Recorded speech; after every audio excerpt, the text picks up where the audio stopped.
The brain is a wonderful organ. It starts functioning the day it is born and stops and has to give a speech. This is how I felt when standing in front of 625 doctors in an auditorium in front of the Vice Chancellor also. I was really nervous and I did not know what to say. What did I say? How did I begin my speech? I said, looking at distinguished doctors like you, I'm really nervous. But my mentor told me one thing, there are two kinds of speakers, one who are nervous, the rest are all liars. And I said, I don't mind being nervous. There are great ways to start a speech. Why is the introduction of a speech so important? There are three reasons. Number one is to get the attention of the audience. The most important thing when people walk into a hall, what is their state of mind? They are in their own world. Someone might have just gone through a very messy traffic and is irritated. Another person might have just had a fight with his wife and he's angry and upset. The third person is looking for his friend in the audience and you can see people chatting. And now, your business is to get their attention. There's no point, you can say whatever you want to say, but if there's no one to listen to you, there's no point. So first thing is to get the attention of the audience. Absolutely important. You do whatever you want. You dance, you sing, you jump, cry, whistle. Get the attention of the audience. First important reason. Reason number two, you got to build a rapport and a bond between the audience. Of course, the MC does most of the work. Like my friend Ajay did a beautiful job. But from there on, you got to take a path. Why do you need to build a rapport? For the audience, you're a stranger. It's very important you connect. Now the moment you come, you're dressed well, you speak well, you use good voice modulation, you use great body language. The audience says, wow, I'm expecting a great speech. This guy is prepared well. So building a rapport and a bond is important. And the third most important thing is to introduce your topic. Anybody in the audience wants to know what's in for me. You need to give them valid reasons why they should be sitting there listening to you. Everybody is interested in themselves. What will I get in relation to the speaker? Will I make more money? Will I be a better human being? Will I have fun? So what is new? And if you want them to listen to your speech, you have to give them enough valid reasons in your introduction to listen to the topic, and then things go on. I'm going to give you some 7 or 8 different methods of opening great speeches, which I use. The first is a story.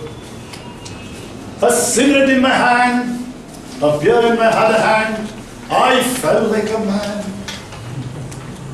I was sitting in a swimming pool enjoying my cigarette and beer. Suddenly, I felt a tap on my shoulder.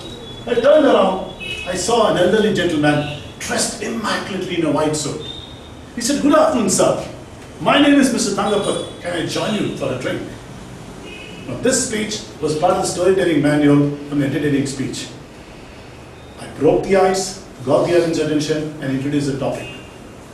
Another one could be quotations. The quotations are great ways to introduce a topic because they're easy to find, they're easy to link to your topic, and they sound great if you really give it a kick. Some of the quotations I have used in my speeches are, Benjamin Franklin once said, "Nothing is certain for mankind but death and taxes." It was a funeral scene. The body of a man in his late 40s was lying on the floor. Relatives were consoling a young lady who just lost her husband. She was supposed to look after 3 children. A boy of 10 years, a young girl 12 years old, and a lad of 16 years old. This dead man was my father, and I was his young man of 16 years. But this was a personal story. I used a quotation to open the speech, and I gave a keynote address called "Tough Times Never Last, but Tough People Do." And I gave the story, and you can see the link, how I created the attention, could build a rapport with the audience, and then link to what topic it meant. Some funny ways to open a speech are, a husband and wife, married for 10 long years, had a lot of marital problems. They decided to break the problem and go on a honeymoon. On their way, they stopped and they said, "Oh, well," it said "wishing well." Wish what you want. So both of them went to the well, and the husband looked over, put a coin, and wished. The wife too wanted to wish. So she peeped in and She bit too much and fell into her mom. The husband was stunned. Then he smiled slowly. Hey, this wishing well really works. What is the secret of a happy marriage? Someone says the secret of a happy marriage will always remain the secret.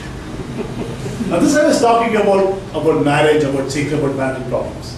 There are some days when you're addressing an audience, maybe smokers, alcoholics, a very serious topic, you can't drive the topic and tell them straight away, don't smoke, don't drink. They never listen to you. You can have a subtle way of, or a humorous way of introducing the topic. I was addressing these BTS drivers on the ill effects of smoking. I started my speech by saying, smoking helps you lose weight, one lung at a time. They all laughed, all smokers laughed. I had introduced the topic, created rapport, and got their attention.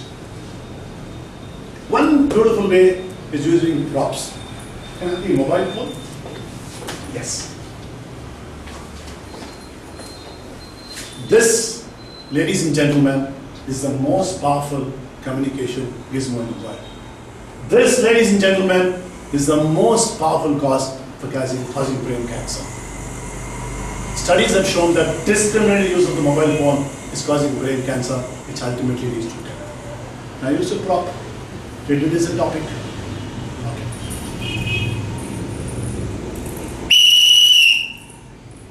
The watchman's whistle woke me from a deep slumber. I peeked out into the garden and saw 3 thieves cutting down my sandalwood tree. And once again the watchman blew the whistle and the thieves ran away. Theft and robbery in Bangalore, especially in my neighborhood, started to match. What did we do about it as neighbors and citizens of this country? Now I'm talking about theft and robbery. So the way I got the attention is make any noise, make whatever you want to do, but get the attention of the audience. Another way is up to compliment the audience. Get the audience compliment them. I was addressing medical doctors in MS from my college. When I started, I said, it's my delight. I'm really delighted to be over here. I'd like to congratulate you and compliment you for getting into this prestigious institute. Your dean, Dr. Ramesh, tells me that only 1 in 10 doctors get into this particular college. And you are 1 in 10. And this is really brilliant. What do? I connect to the audience, I compliment them. Sometimes if you do a little bit of research, when you're called as a chief guest or called as a guest speaker, if you do a little bit of research into the organization, you get a lot of stuff. For example, if you've invited me as a chief guest, say, let's say in Sunshine Toastmasters, I say I'd like to thank our President Jose for inviting me to be the chief guest on this occasion of the Charter Night.